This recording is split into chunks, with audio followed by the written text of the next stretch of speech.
So guys, what if Naruto was son of Raijin in High School DxD movie? The three factions. Devils, angels and fallen. All three had been at war with each other for centuries, God himself leading the angels and his former children leading the fallen and the devils. For hundreds of years they fought, no side gaining the upper hand while every side took countless losses. However, it was then they came, the twin dragons Albion and Diedrich. These twin beasts fought across the lands, destroying all that came between them. Their rival, the Red Death and the White Void, were equal in battle prowess and ferocity. Each battle tore apart the land they fought in. The angels had launched a surprise attack on two fronts against the devils and the fallen, driving them back. God and the Satans themselves were all in attendance, fighting each other and simply wiping away entire companies of angels, devils and fallen. They fought for hours and hours on neither side gaining an upper hand. Then three shapes appeared above the enormous battlefield. The twin heavenly dragons. They crashed down onto the battlefield, scattering the armies and sending the combatants almost to flight, their leaders alone holding them from routing. For the first time, however, the dragons were not fighting each other but focused on a single enemy. Between them a giant figure stood. The being was powerful in both stature and strength, its four massive arms ending mighty clawed hands, its skin almost night blue. Yahweh gasped, realizing what it was. Amaterzasa's personal bodyguard, created by Izanagi himself in the streams of chaos, brother to Fusion Lord of the Wind, Raijin, King of Lightning, Bringer of Thunder, someone who made Zeus and Thor look like kids. If the glowing of the Onus eyes were any indication, it seemed that the heavenly dragons had entered the Shinto realm and the god had been sent to force them to kneel. Yahweh knew he couldn't let the battle take place or it would definitely destroy everything around them. He began to slowly make ornate hand movement, golden seals appearing in front of his hands. He watched on, however, as Raijin began the battle anew. The Oni rushed the twin dragons, its massive bulk doing nothing to belay its speed. As it ran, it tore up the ground around it, lighting and electricity sparking off its form, striking everything in range. Some unlucky fallen and devils were fried by the initial charge, not being able to clear its path. It reared back its top right arm. The muscles corded and bunched, radiating sheer power. It shot forward, catching Albion off guard, knocking it onto its back. A lightning bolt struck its side, dazing it. Diedrich wasted no time and rushed Raijin, its massive jaws closing down around the top left arm of the god, drawing a loud grunt. The god wasted no time and clamped one of its massive hands around the dragon's neck. It generated a huge amount of electricity, shocking the dragon and forcing it to let go. Only for Raijin to throw the gigantic dragon at its opposite, both being colliding with each other, causing dust to blast up round their figures. Raijin stared them down, his golden eyes piercing through the dust. Two loud roars pierced through the dust cloud. Raijin narrowed his eyes and took a stance, lightning bouncing around his arms and body. A huge bolt of light rushed at him, breaking through the dust cloud at near imperceptible speeds. The bolt just missed Raijin as he ducked, avoiding the light at a hair's breadth. The Oni growled in anger. Black and red lightning began to spool around its frame, forming long waving currents of pure electricity and power. It watched as the twin dragons were turned into orbs of pure light and they disappeared. It turned to leave the battlefield, until a blade of light and dark pierced through its chest. Modern day, this had been the third time this week Naruto was going to be late, but the nightmares he had been having had caused his powers to act up and short-circuit all the alarms he had bought so far. His phone just about survived the electrical discharge, and even then it was still a bit slow and hot. Ran out of the front door to his apartment, moving as swiftly as he possibly could without any food or sleep. Naruto had been raised by his grandparents before they had moved to Tokyo to receive medical help. His mother had been murdered when he was 13 and he had never met his father, though before his mother's untimely death, and from his grandparents Naruto had learned that his father was a mysterious figure, someone who came and went but loved him dearly. From some of the pictures had seen, he looked very similar to his father, having the same blonde hair and tanned skin. The only difference had seen is that Naruto had gained his mother's eye color, with his left eye being a light amethyst. His right eye, however, was a bright gold color, being significantly distinctive and a high point for bullying when he was younger. Not to mention the jagged lighting-like scar which ran from eyebrow to the tip of his lip. Every now and then it would pulse as if pure energy was crackling through it. Naruto sprinted toward his school, Ko Academy. A large private school which had originally been an all-girls school. However, 6 months before Naruto's grandparents left for Tokyo, they'd changed the school's rules to mixed, allowing both boys and girls to attend the school. His grandmother had told him it was a good school she had went to when she was younger. For some reason she had a slight twinkle in her eye as she said it. He made it. 2 minutes before the gates actually closed, the janitor grumbling as Naruto slipped inside. Around him students were slowly milling about and heading to class. Out of the corner of his eye he saw some students piling around and swooning over the most famous duo within the school. The great ladies of Kuo. Rias Grimori and Akano Himahima. Both girls were absolute beauties in his eyes, and neither were too standoffish either, despite the fact that most of the school was weary of him due to his non-Japanese looks. The two really treated him well in the few times they'd actually spoken. Even as they walked past, now Rias waved and smiled at him, and Akano waved and winked, sending a slight blush streaking across his face. Rias had long velvety red hair that reminded Naruto of his mother and ended at her firm wide hips and large round ass. She was pale, but a healthy pale that one would see in the boundaries of Northern Europe. She had bright bluish-green eyes that simply spread warmth throughout one's body. Akano, on the other hand, was a Yamato Nadeshiko, a girl that caused many wet dreams within both genders. She had long black hair fashioned into a ponytail with an orange ribbon wrapped around it. This ended at her rear, which was both larger and rounder than her friends'. Her features were clearly of Japanese descent. She had bright pinkish eyes that portrayed a kindness, not a false one, but one that hid something further behind it, something not even he wanted to get into. Naruto shivered slightly as she made eye contact with him. The sadism that they held simply forced him to look away, getting what seemed to be a shy giggle out of the girl, despite how melodic it sounded and how it caused the students around her to swoon. It sent shivers down his spine. She was beautiful but dangerous, just like an oleander. It was then, looking lower down, he saw the school's mascot. He had no idea why they called her that. He simply called her Kaneko, a small petite whitenette that gave the blankest looks yet still conveyed the limited emotion she wanted to show. She was cute enough with the small cat hair clip and her cat-like behavior at times. Like when she asked him for head scratches, muttering something about him scratching her head always somehow made her feel better, and the smell of ozone apparently. Naruto shook his head. He knew he generated some electricity but not enough to bring that smell. It seemed, however, that no one else had noticed such a smell. Standing next to Kaneko was Kiba. Kiba was gay. Or at least everyone believed him to be, bar his fangirls OFC. Despite having no chance with the boy, they still vied for his attention. The damn weirdos never stopped. Despite this, he and Kiba held a cordial relationship. They didn't hate each other and even spoke on the few occasions when the boy wasn't busy. Naruto walked into the classroom. The walk up to this point was relatively uneventful. However, as he walked in, he locked eyes with the yellowy brown eyes of his best friend. The boy's tired demeanor did nothing to dampen the large smile that had crossed his face. This was one Naruto's best friends, Denji Hayakawa. The Carrot Top was a former Yakuza that Naruto had beaten up after they had tried to jump him on his way home. Had beaten the shit out of most of them, however he could see that Denji himself didn't want to be there, and the two had struck up a conversation after had beaten the others so badly an ambulance had been called. And since then they'd been almost inseparable, Denji offering him advice and backing him up whenever he needed it. Although there was one thing about his friend he wished he could have changed, and that was his perverse nature.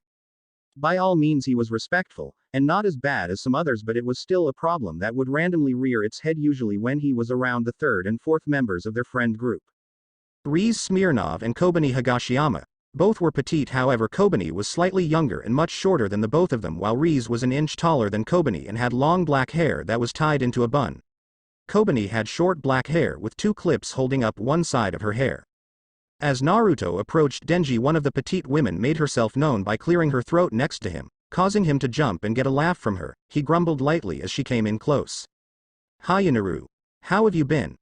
The slight smile that Rias gave him made his spine tingle. She was always one to flirt, mostly with people she liked. However, every so often shed lead on the perverted trio only to end up kicking them in the balls later on. She was a vicious girl by all means, and Naruto hated to ever get on her bad side. "I am doing good, Rias. How are you?" The girl blinked and blushed lightly, her eyes fluttering. She moved over and held his arm while Kobani nervously waved at him. Rias lightly stroked the scar on his face, her long finger sensually following the jagged lines. Naruto's face turned bright red as she did so, enjoying it somewhat, only for a loud clearing of the throat stopping Rias in her tracks. A flicker of annoyance entered Rez's eye as she wheeled around and looked at a sheepish Denji who shrugged alongside Kobani. Out of the corner of her eye she spotted the dull blonde hair of the council vice president. Genshiro Saji. He was a spoil sport. None within the small group of friends actually liked the boy, finding continuous presence annoying. When Naruto spotted the boy, small sparks and static shocks began to emanate from him. They didn't seem to affect the small group that surrounded him, but Sanji could smell ozone and the hairs on the back of his neck and arms stood on end. Kobani looked at Naruto in concern as his golden eye flashed. "Refrain from inappropriate touching. The student council has a rule against these things, as you know already," he finished with a slight sneer. Sanji had never liked Naruto. The boy to him looked like one of those delinquents that rarely ever came to the school. He was trash in Sanji's eyes. He never understood why his president Sona had allowed the boy to continue to go to their school. Naruto raised a single eyebrow. Above them the formerly clear skies began to cloud over. A loud rumble of thunder sounded, practically shaking the entire school. Sanji's eyes widened slightly and then narrowed as he swung his eyes from Rias to Naruto. As soon as his own gray eyes met Naruto's own mismatched ones, he stiffened. The boy's eyes glowed brightly. Everything started to darken.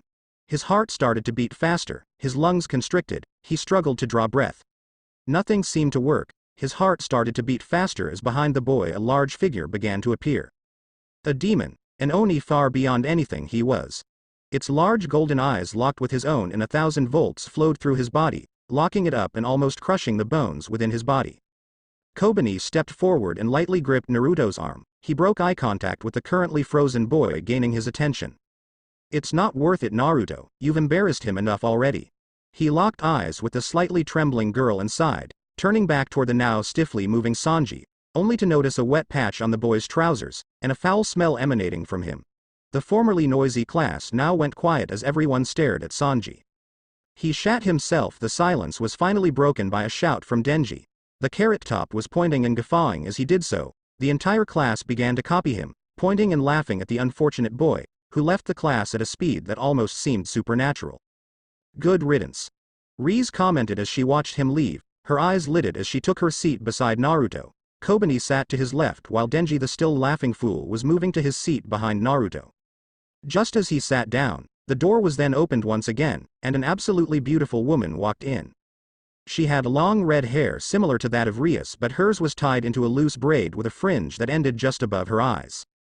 Naruto's eyes locked onto her own and he was simply mesmerized. Her eyes were a beautiful orange, strange red concentric circles surrounded her pupils, giving her a strange air of power. Naruto's eyes trailed down her body as she walked in her curvy frame covered by a dress shirt and black pants which stuck to her body, somewhat showing her above modest bust and shapely figure. The entire class grew quiet as the woman walked in and began to write on the board. The kanji she wrote, spelling out "My name is Miss Benton." She then turned around and gathered the attention of the class. "My name is Makima Benton. Your usual teacher is off sick for an unknown period, so I will be taking over for now. Are there any questions?" Her voice was velvety and smooth yet commanding. It called to Naruto. Her voice drew him in and made him feel calm. The usual storm that would be brewing inside was now lulled. A feat only capable by Rias or Kobani. Then Naruto was broken out of his star-struck contemplation by a voice he knew well, and one he disliked just as much. He turned as the plain-looking brown-haired boy stood and cleared his throat, the boy's friends giggling and staring in a depraved manner at the new teacher. "My name is Issei Hyodo. I would like to ask." He paused a moment as he stumbled over his words, his cheeks lighting up with some red tint as his friends Matsuda and Motohama drooled in the background. "What is your breast size?" The entire class blew up. The uproar made Naruto cover his ears as the sudden sound was deafening, especially so to his heightened hearing, but it went quiet after a couple moments as they watched the woman ignore Issei's question and stride over to where Naruto was with his hands currently clamped tightly on his ears and his friends hurriedly trying to help him. She lightly held his hand and began to peel them away from his ears, her soft hands caressing his as he looked up into her face, which was now closer than ever. "Are your hair and eyes natural, student San? They're my favorite colors, you know?" That simple compliment drew a large blush which practically engulfed his face. The thunderstorm, which at this point was almost deafening, had calmed to a whisper. "Yeah, they're natural. They've been like this since I was born." Makima smiled at him. Her smile was gentle and warm. It made Naruto feel different, better, almost as if had been touched by the sun itself. His friends were surprisingly quiet bar Denji, who was laughing at Issei's dejected features. However, the Carrot Top was quickly silenced by a combination of a quick look by Makima and a sharp elbow from Rias. Makima left after taking a quick glance and a smile at Naruto. Walking toward the board at the front, she began the lesson, writing the objective of the day. For that entire lesson, Naruto couldn't look away from her, paying rapt attention. That and her ass was simply too shapely to look away from. Lunchtime, Naruto and the rest of the gang sat on the school roof. Rias and Kobani sat either side of Naruto while Denji sat at the edge of the roof. All four were discussing the classes and anything they'd heard. Kobani perked up, however. "I just remembered something I'd heard earlier," she spoke softly. The trio turned to her, each sporting a curious look, while Denji still had half a burrito hanging out of his mouth that had been the remnant of his lunch, which he had devoured with a gusto similar to that of a wolf. Rias sent him a disgusted look and struck him the upside of his head, almost sending him off of the edge of the building. "You almost killed me, you crazy woman," he cried out indignantly. Rias simply huffed, puffing out her cheeks. "Then don't eat like a Durex," she sent back, gaining a confused look from Denji. "What the hell is a? Shut up, Denji," Naruto interjected, knowing that it wouldn't stop had he not interrupted. The boy rubbed the back of his abashed as Naruto waved for Kobani to continue. "I overheard the perverted assholes talking, and apparently Issei has got a date." Naruto and Denji slowly turned to each, their faces blank. Denji was the first to crack, bursting into laughter and almost falling off of the edge of the building. Naruto himself followed a couple seconds later, holding his stomach as he guffawed, tears running from his eyes. Kobani stood quickly, her face burning red hot. "It's true, I heard him talking about her during break. He said he's going to meet her later today after school at a park in the center of Kuo." She slapped her hands over her mouth as she finished. Naruto stood slowly, his face slightly abashed. "Sorry Kobani, we didn't mean to take it that far. But Denji and I might take a look later on who Issei's meeting," Naruto said as he began to scheme and rub his hands together. Kobani and Rias looked at each other worriedly and both sent a look at Denji, who nodded and gave a thumbs up. "Don't worry Naruto. I've got your back," Denji exclaimed as he clasped his hand onto his shoulder. Naruto grinned and nodded in happiness. The two began to plan as they left the roof, the lesson bell ringing for next classes. None of the three noticed the ringed eyes watching them from the shadows, the red concentric rings narrowing slightly before disappearing. Meanwhile, Rias perked up. She sensed a small burst of energy. The aura was dark, almost pitch evil in its nature. She shivered slightly as the memory of the aura attached itself to her brain, burning it within. Akeno slightly nudged her, a questioning look on her face as the teacher droned on in the background. "I sensed something for a second, something almost like my brother. But it's gone now," she whispered to Akeno, who looked at her worriedly. "Do you think Sona knows?" "No, and we keep this from her, it's probably nothing. For now we've got to choose whether or not we should go for Naruto or Issei," she whispered back. "Should I send Kaneko to follow Naruto then, or Issei?" "Send Kaneko after Issei. I'll send my familiar to follow Naruto." Akeno nodded as the teacher moved on to a different subject. Later that day, as soon as school had finished, Naruto and Denji had begun to sneakily follow Issei.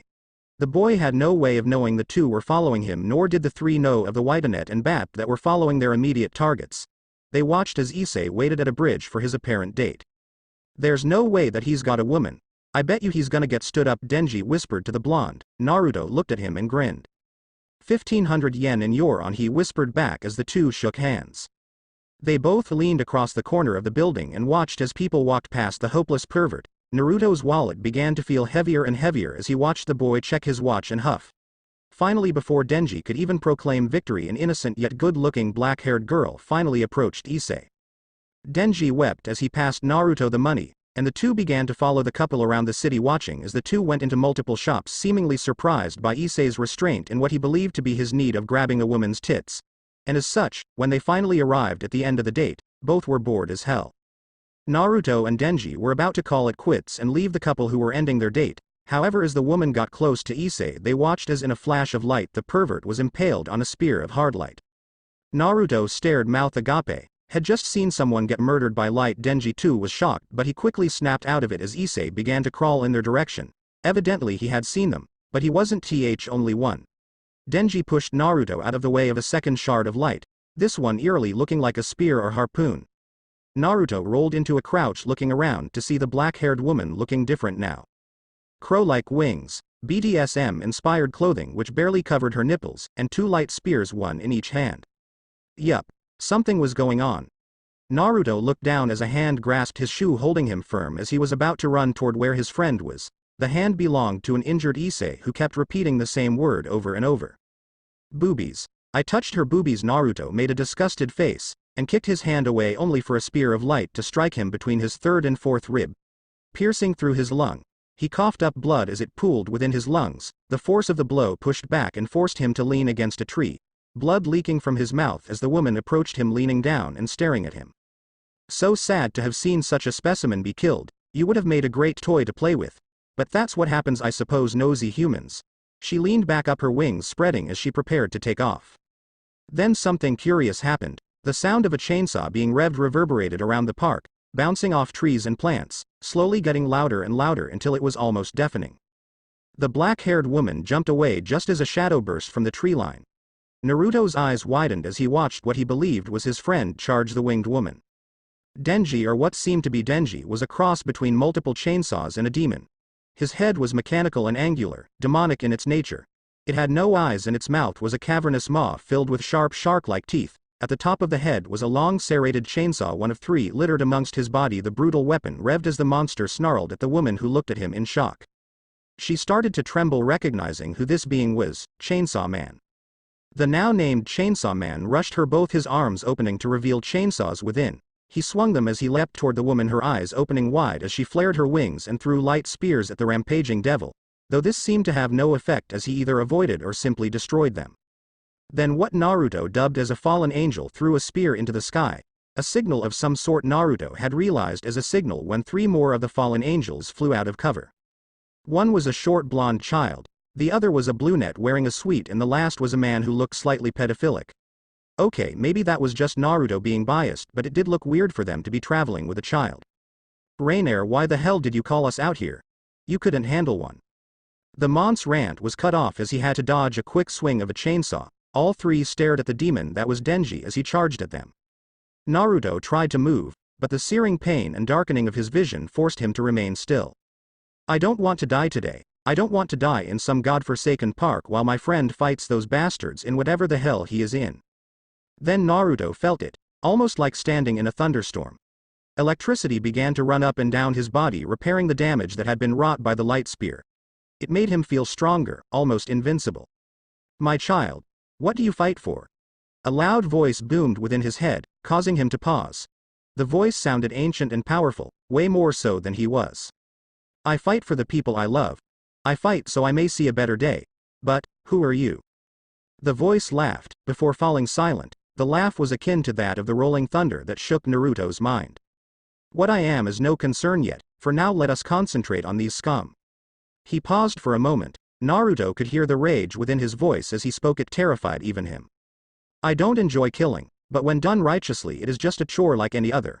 I will take control but allow you to see what I do. Then the thunderstorms began to gather, thunder rolling and lightning striking. The wind began to pick up, buffeting the fallen, forcing them to the ground to keep themselves stable. The fallen looked to the sky, confused as to how the weather could have changed so quickly. Then lightning struck the tree where Naruto had been sat against. The chainsaw demon roared in anger while the fallen looked at each other in confusion. However, Naruto was not harmed. He rose in the sky as more and more lightning began to engulf his form, almost like a cocoon. What the hell is that thing? The man asked Rainier, his eyes wide with fear, and what seemed like recognition. How am I supposed to know, Donasek? I killed the kid and now he's floating in lightning hell. If I know what happened, she roared back. She created another spear of light, this one jagged and bent, before launching it at the cocoon that held the boy. The spear shattered against the edge of the lightning. It did nothing. Then the cocoon started to grow larger and wider till it was almost 8 feet tall and 4 feet wide. Then the lightning simply disappeared. The thunder grew louder, and the cocoon dispersed to reveal a massive being. It was still fundamentally Naruto, as much as Denji could tell, but the being was huge. It had Naruto's skin color and aspects such as his eyes and his scar, but otherwise it was a completely different being. The long sharp horns jutting from the top of his head, the thick muscular build, each muscle had its definition and could be seen from miles away. Sharp dagger-like teeth filled his mouth, sharp to the touch. His shirt had been torn away with the growth revealing his toned midsection. The only thing that remained of his uniform were his trousers, which had practically been torn to shorts. His formerly spiky medium-length hair had grown long and shaggy, flowing to almost knee-length. Behind him the thunder around them grew louder as the fallen continued to stare in shock at this behemoth who had just appeared from where the young teen had been. What the fuck is that? The small blonde one screamed, her voice shrill and annoying. Mitlet. How the hell am I supposed to know? Rainier shouted back at the blonde now named Mitlet. However, she didn't get a chance to respond as Donasek interrupted, practically falling to his knees in fear. It's him, it's the lightning bringer. What do you Mitlet began. Then Naruto disappeared. Mitlet was cut off by the sheer speed that Naruto displayed as he appeared beside her, throwing a wild, powerful haymaker, a blow which she just about dodged. The only thing saving her from the initial hit was the fact that she had her senses on full blast, allowing her to sense the minor movement. However, the concussive wave produced by the sheer force of the strike pulverized her body, turning the blonde-haired fallen angel into a pulp of blood, bone and feathers. Rainier gaped. One of her friends had just been reduced to mulch, the small fallen couldn't even regenerate from the scrap of viscera that was left. Tears built up in her eyes as she watched the hulking monster that was the boy she stabbed turn towards her. She looked from side to side to see if any of her comrades were available. Donasek had risen from knees but had been engaged by the chainsaw demon. Cal Warner, the other fallen, had been knocked back and was still trying to get over her nausea from the first blow. Rainier looked back and locked eyes with the behemoth, charging up a light spear as he prepared to charge her. Meanwhile, Rias watched in abject terror, yet also some minute fascination, as the fallen angels jeweled the ogre like behemoth and the chainsaw maniac. She had been summoned here by Issei's desires, with them being quite potent. She had no trouble reaching his position, however nothing could have prepared her for what she saw when she arrived. When she'd been called, she had expected to have seen a fallen, maybe two, and would have scared them off by summoning her peerage. Now however she watched the monsters duel and push back the fallen angels, she needed them within her peerage. They along with Issei would set her free of him. However, Rias herself wasn't sure if she could turn both of these titanic beings and the almost pathetic-looking boy in comparison at her feet. She looked down at Issei and saw that he was still just about alive. She healed the hole in his chest as she continued to watch the battle with one eye. Then she saw something that made her pale slightly. One of the fallen had prepared what looked like a light grenade and had thrown it at the charging ogre, which exploded immediately. Her ears were ringing somewhat from the explosion, and she only had minor light burns due throwing up a quick barrier. She dropped it and looked around. Rias saw neither the fallen nor the two beings they were fighting. All four had disappeared, leaving her slightly concussed with the half-dead body of Issei next to her and what seemed to be red paste. Not to mention the damaged surroundings and still persistent thunderstorm that raged overhead, and she could still feel that damned energy. Oh. Oh no, somewhere else. Naruto shook his head, shaking the cobwebs from his eyes. He looked around. He was in some sort of warehouse. Denji stood to his right, his demonic chainsaw form now gone and an apologetic look plastered on his face. He looked down at his body, realizing that it had changed from the large bulky form had adopted to fight the fallen. Now he retained a form similar to his original body, however he was still taller, easily over 65. On his arms laid pulsing orange scales rough to the touch, while smaller horns jutted from the top of his shoulders.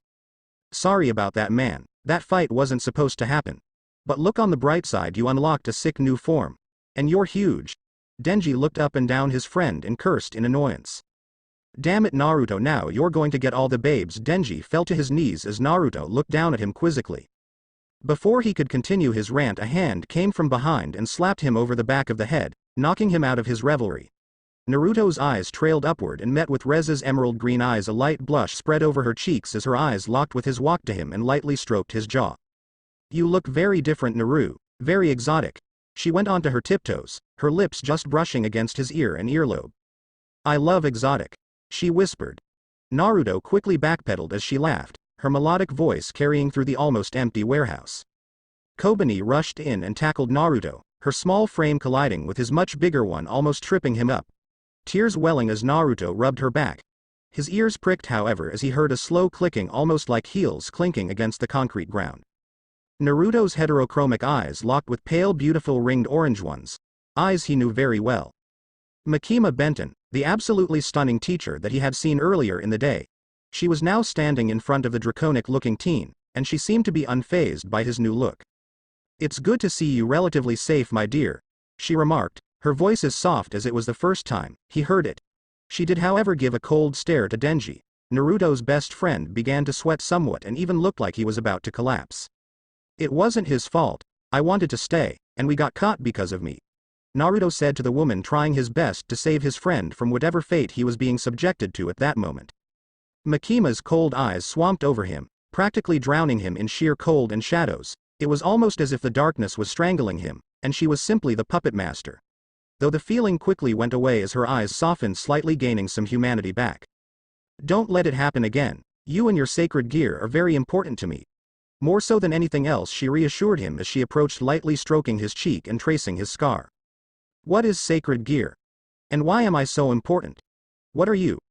Asked in rapid succession, the questions that had built up over the last couple minutes had finally come bursting out. However, at the questions the rest of the group seemed to cringe slightly, and Kobani seemed to fall further into herself. Even Denji, the usually boisterous and charismatic person he is, fell silent. We are devils. Makima started. The rest of the group watched Naruto's features intently, waiting to see some sort of reaction, but they got nothing. Naruto's eyebrow was slightly raised, but overall, there was no change. Makima pressed on with her explanation. My real name is Makima Malik, one of the 2 last Molochs, yet also the strongest. I want to turn you into a devil. She finished as large black leathery wings burst from her back. They were similar to that of a bat but were much larger and had dark red fur lining the membranes of the wing. Around him his friends released their own wings, showing them to be highly similar to Makima's own, however theirs were all pitch black. He lightly stroked the tops of Kobani's wings, getting both a blush and a quiet gasp from the small girl. Rias behind them pouted quietly. Although they were curious, did he not think they were monsters? So, Naruto. Rias started, as she began to walk toward him. What's your opinion on all of this? She said, waving her hands animatedly. Naruto could hear and see the nervousness in her voice and the body language. He felt slightly bad for not saying anything, but it was quite a bit to take in. It's pretty cool, to be honest. Denji's face faltered. It's a bit weird, but I could tell there was something different about you guys when I first met you. Plus, you look so cute with wings. I could never be mad. He grabbed both Rias and Kobani into a large heartfelt hug. The 2 squealed in some joy and embarrassment. Putting them down, Rias pulled Naruto down, giving him a small kiss on the cheek, causing a blush to spark up across his face. Makima walked up to him, standing as close as possible without making him feel uncomfortable. She had to crane her neck somewhat to capture his eyes with her own. Her ringed orbs almost absorbed him with their sheer mesmerizing nature. Lifting his hand and resting it against her cheek, she reciprocated the action, caressing one well-manicured hand against his cheek and tracing his scar. So, what do you say, Naruto? Will you join us and help me in my goals, so I can help you? What are your goals exactly? While I am pretty open to anything, genocide is a big no-no. Makima laughed lightly. Don't worry, my goal is simple. To be the strongest, to show those that call themselves Satans that in the grand scheme of things, they don't matter. So, will you help me? She asked him. Naruto knew he could hardly refuse the woman, especially if his friends were going to be in the firing line. He'd fight alongside them till the end of time. Naruto looked at each one of his friends, finally looking back and locking eyes with Makima. I am in. So how does this work? Do you steal my soul or something? His chuckles were quickly cut off by a sharp look from Rias. No, it's something much easier than that, she quipped, revealing an ancient redwood chess box. The box was heavily engraved, and Naruto could feel the sheer power emanating from the box and whatever was in it. It was almost overwhelming. She opened the box, revealing 8 chess pieces. All 8 pawns were different to the normal white or black chess pieces you'd usually see. These were a pulsating purple with what looked like black veins streaking across their shells. Naruto could feel them calling him, almost like an itch that was never properly scratched.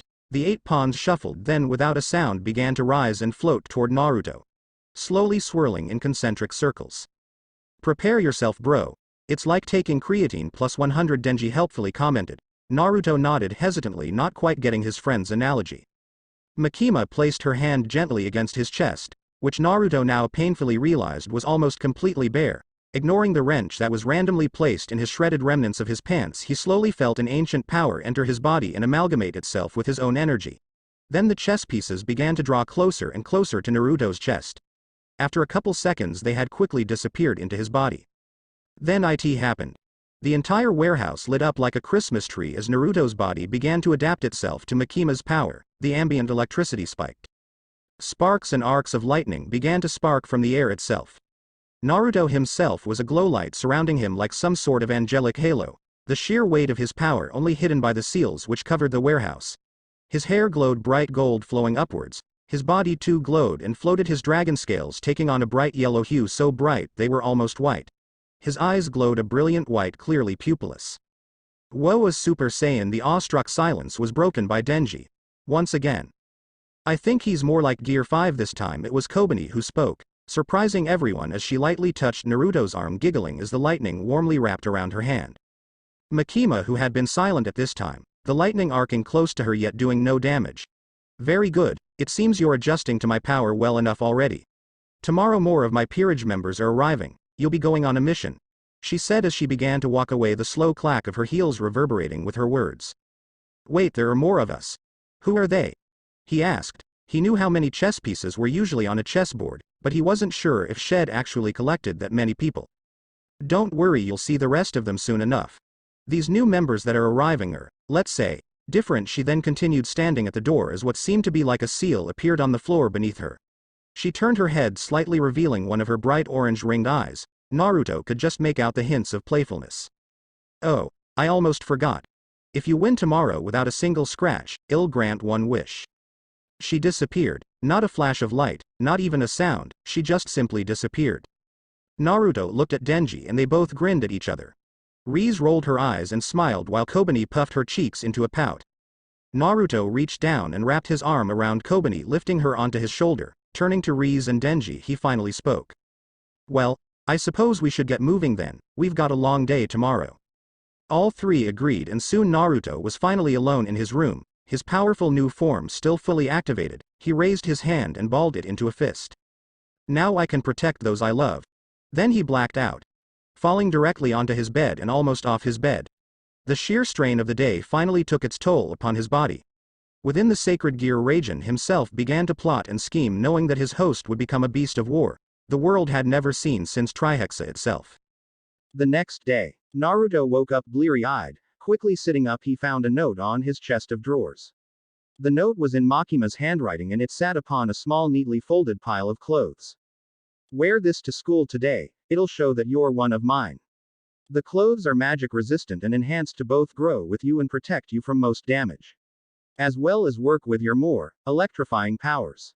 With love from Makima." Naruto read the note and placed it to one side, lifting the folded pile of clothes to see what they were.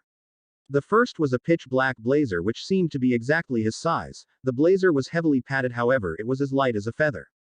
Putting that to one side, he then picked up a pure white dress shirt. This was the same as the blazer. The entire suit piece was well armored yet still mobile and allowed the full ranges of movement. Then a black and red shape caught his eye on the floor. Looking down, he spotted two boxes with another note. This time from Rias and Kobani. Knowing that they would only get him the best, he opened the smallest of the boxes. This revealed a crimson red tie. This tie had black lightning bolts streaking across it.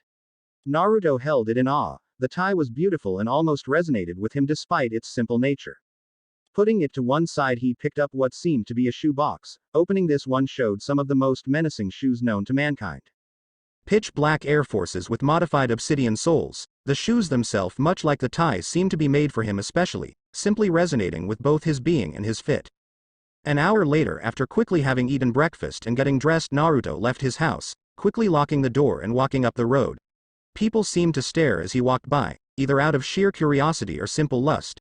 His body having slightly changed after he had blacked out the night before. He was now taller, his muscles easily twice as dense as they had been when he was mostly human. He seemed to walk with a confident gait, his head held high. Halfway on his trip, he met up with Denji, Rias and Kobani. The taller of the two women licked her lips sensually as she watched her friend approach, having seen the clothes that had been chosen for him the night before.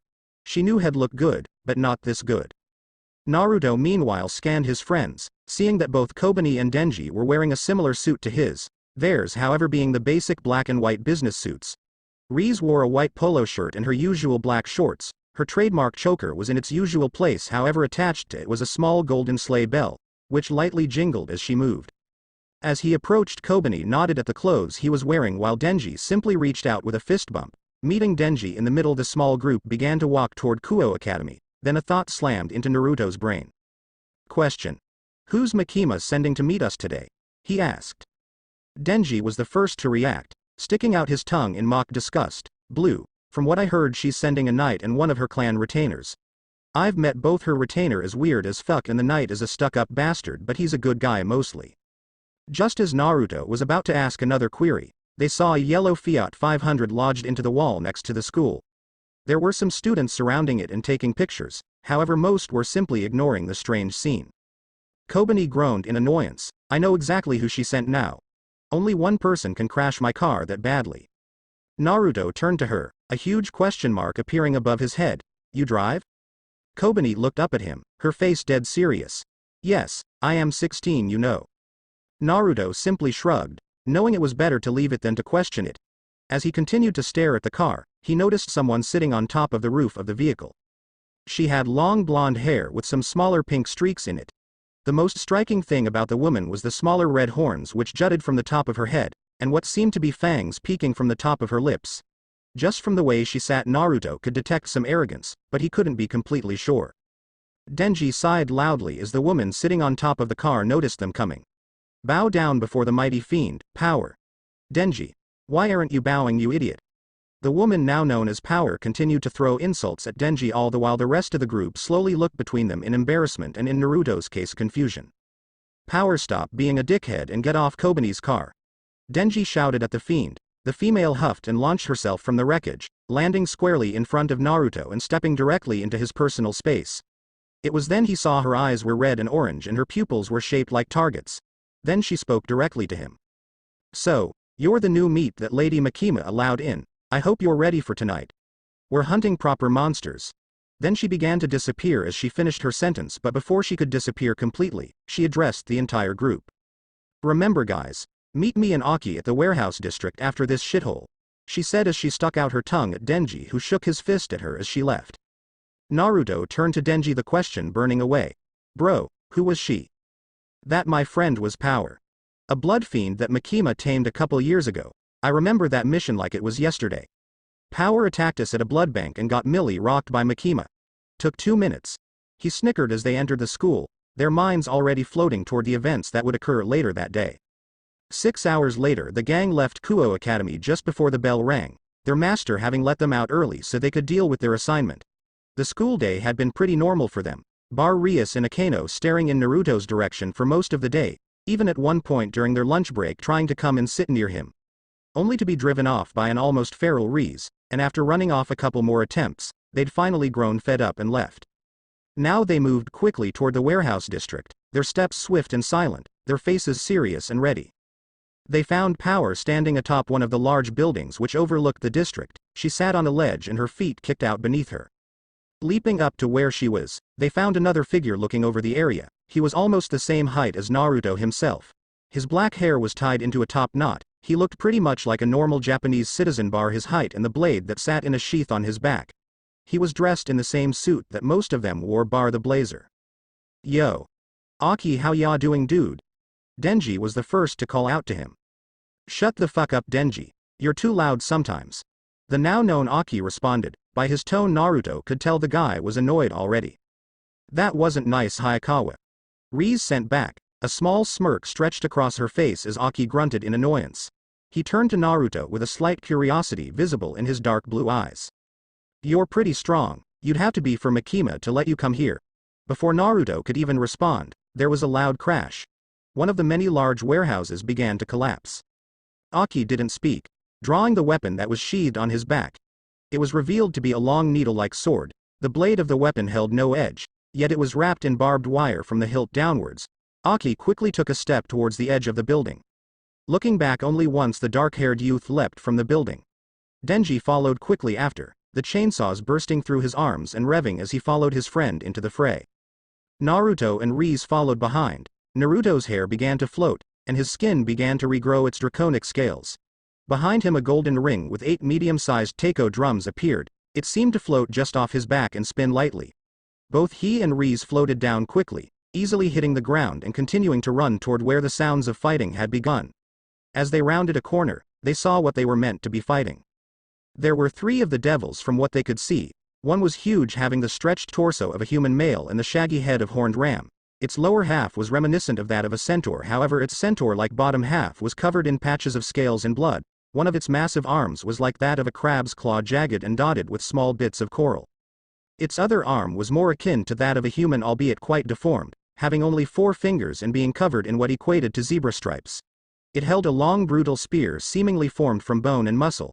The weapon seemed to wheeze and breathe with each movement, even as it was jabbed toward the now aware Aki, who quickly leapt away. I know your kind. You will not kill us. I will devour your bones. Its unholy speech pattern seemed to undulate and warp. Aki slid under another jab, using the flat side of his blade to block a swipe from the beast's crabclaw. Pulling back, Denji jumped from behind it, revealing his rearing chainsaws. One cleanly bit through one of the massive horns which sat on its head. Scar, the beast roared in anger, swatting aside the chainsaw-wielding devil. One of its massive hooves went to crush Denji's now prone form, aiming to crush the insect who had injured it so. Clap. The light sound of a clap was the only warning Naruto got, as within a split second Rias, who had been running next to him, was now displaced, and in her place was an uninjured Denji. However, beneath the beast's now quickly falling hoof was a smiling Rias. Boom. All hell broke loose. The beast's entire hoofed foot was removed at the knee, simply gone in bang. A large explosion removing the immediate danger from his female friend. She grinned again as the smoke cleared, revealing her arms and lower legs, which were covered in a black metallic-like substance. The goat thing stumbled back, its pain and annoyance clear. However, it hesitated, and it wasn't out of fear. Two more creatures arrived to aid of the goat thing. One took the form of a massive snow-white great ape, its arms longer than that of a natural. This combined with the innumerable number of eyes which matted its fat head and the bone spurs which jutted from every spot on its body. The second devil had a body similar to that of a massive grotesque human, yet with twin heads similar to that of a vulture. Two massive wings spread across the battlefield as it prepared to engage the smaller devils. Naruto could feel the smugness of the trio as they used their superior sizes to force Aki and Rias back. The winged devil took to the sky using its massive wings to generate a large current.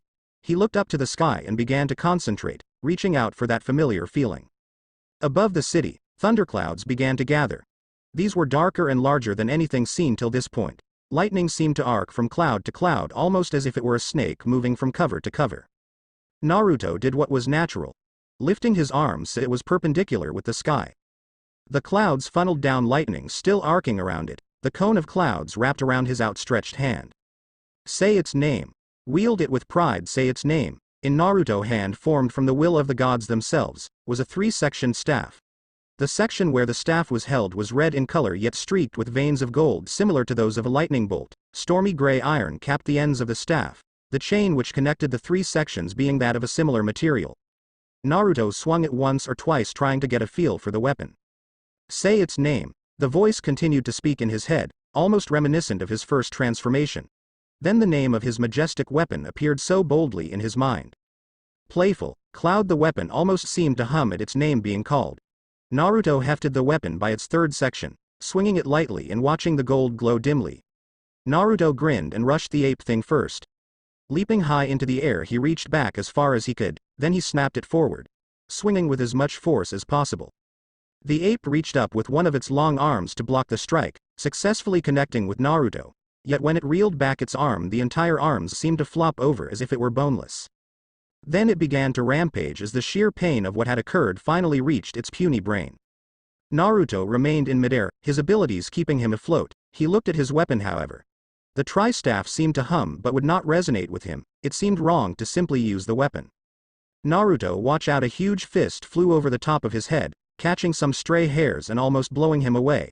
Naruto flew back quickly as the bird thing flew towards him, its fist cocked back for another punch. Weaving around that one too, whilst also remembering the promise Makima had made, Naruto struck back. Playful Cloud struck more akin to that of a viper, snapping forwards and crushing the left wing of the monster. My wing, my beautiful wing, the thing screeched as it plummeted, its singular wing beating furiously to keep itself aloft. Take this. It reached across and plucked a handful of feathers from its pulped wing and flung them at the scion of lightning. Clap. The feathers punctured a large boulder which began to tumble from the sky. The avian looked around in confusion, simply not understanding how his enemy could disappear so quickly. Prank M. John. The shout caught the bird monster off guard as it turned to face the carrot top that had shouted toward it. What it missed, however, was the figure floating behind its head, lightning coating his form, the tri-staff practically glowing and humming with energy. You already know the bird didn't even have time to react. The enhanced end of the staff slammed in and through its twin skull, pulping its brain to less than mush.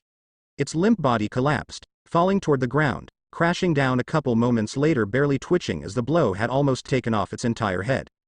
The pseudo-monkey howled, its rage and sorrow distracting it. It began to flail about, its once wounded arm now mostly healed, struck out, slamming into Naruto and sending the teen careening into a wall. The brickwork crumpled beneath his body. He was seeing stars for a moment as the creature charged him to destroy the one who killed its friend. It never got the chance, however. 4 massive red pikes slammed down into the beast, piercing through its back and chest and immediately piercing the ground, anchoring it. Bow down before the powerful and immense power. The strawberry blonde floated down, the last of the group to finally engage in combat. She looked slightly different, however. Her dark crimson horns were much taller than usually, and she seemed more confident overall. She appeared next to him, her face close to his, her unique eyes staring into his own. An arrogant smirk cut across her face. Need some help, newbie? Looks like you're in more than you can manage. She sneered, her voice holding no malice but pure disdain, as if she were talking down to him. Behind her the gorilla continued to rage and shake. One of the pillars securing it to the ground began to crack. Just as the beast broke through the first, a flash of black slammed into its head, forcing it back to the ground. Kobani, Naruto hadn't seen her most of the fight, yet the sheer speed that she appeared with reminded him of something. Clap, he now realized who was doing that teleportation technique. As he watched Kobani disappear out of the range of the monkey's swing, instead it struck a sea mine. Kakram the explosion removed the beast's arm and singed the hair on its upper body. It was weakened now, practically no threat. However, power approached it, a blade of pure red in her grip similar to that of an ancient European great sword. With a single spinning flourish she removed its head. A geyser of blood poured out, practically flooding the small area where they had been fighting. Something odd happened. Power's horns began to grow taller, and her body began to grow, moving in accordance with her absorption of the blood. She turned to Naruto, her fangs on show. I, peasant, am the greatest of the blood fiends. Bow before my magnificence. She grinned, then her eyes opened wide, and she jumped away as the same goat hybrid that Aki and Rias had been dueling earlier slammed into her previous position. The monster was beaten up and battered, its crab arm missing and the stump still spurted blood. It still held the flesh spear, however, and even as wounded as it was, the thing was still a formidable enemy. It tried to rise again, however its wounds were too severe. The small group surrounded the failing demon. Aki raised his right hand, forming a symbol with his fingers. It seemed the demon noticed and knew what the symbol was as it tried harder to rise. Con. The effect was instant. A pitch-black portal opened beneath the now baying demon. Naruto was curious to what the portal and symbol actually did. His curiosity was sated a moment later as the head of an enormous creature burst from the portal, swallowing the goat demon whole in a single bite. The being was similar to that of a massive fox, however it was covered in a multitude of orange eyes, each staring into space. The head seemed to grin at the group before quickly disappearing. Naruto turned to Aki as they began to leave. The tiredness of the group was on show as they all trudged back toward their houses. What the hell were those? He asked, a single eyebrow raised in a questioning glance. Aki grunted in light annoyance and lit up a cigarette before finally answering. Those were demons, the lowest and most impure forms in the underworld. It's unknown where they actually come from, but they're like pests. However, you have to get rid of them before they get too strong, which is what we just did. He finished his exposition with a sigh. He turned and looked at the group. His eyes and body language showed his sheer exhaustion. I am going to collapse into my bed now. I shall see you all tomorrow, and with that he disappeared. Kobani and Rias followed suit, Naruto forgetting to ask about the material that she covered her arms with. Rias, before she left, laid a kiss on his cheek, getting him to perk up slightly. Denji himself barely made a sound as he disappeared. Naruto felt himself be teleported and couldn't even fight it. To his surprise, however, it was not a kidnapping as he ended up in his room. However, he was not the only one here. He slowly turned and his eyes popped, and his brain melted. For standing there in the center of the room was the figure of his new leader, her long red hair pulled up into a ponytail, her usual suit missing in favor of a dark red leotard which ended at her thick luscious thighs, revealing a hint of pale flesh which then disappeared into a pair of black thigh highs. On top of her head was a pair of light red bunny ears. Her eyes seemed to hypnotize Naruto again, driving him into exhaustion's grip, as he finally conked out. She giggled lightly and stripped him down to his shorts, easily placing him on the bed, before climbing in herself, wrapping her arms around his upper body. Oh Naruto, you remind me so much of him. You're an amazing soul. And you will always be mine. After a couple of moments, the door was opened and to his surprise, it was Rias rather than Kobani who opened the door. The slightly taller black-haired beauty was dressed in a light dark blue summer dress. Oh, Naruto, it's you. Before he could even respond, he was dragged into the house and after a moment seated in Kobani's room. The said room was quite vibrant. Naruto had never been in his friend's room before, so seeing what she enjoyed was quite the eye-opener. The very large poster of Dio Brando was the most prevalent. Rias quickly turned the radio back up as Kobani walked into her room. The smaller woman looked quite happy and was dressed in shorts and a crop top. Hey Rias, who was at the door? She asked as she walked in, completely oblivious to the third person in the room. Remember, the rain is a pretty cool stand. To be honest, probably gonna cosplay as Blackmore next Halloween. Naruto spoke up, frightening the daylights out of the smaller girl. The said person jumped about a meter high. Landing softly, she turned to the only male in the room who was grinning as widely as he possibly could. I hate you so much, she whispered as her cheeks flushed.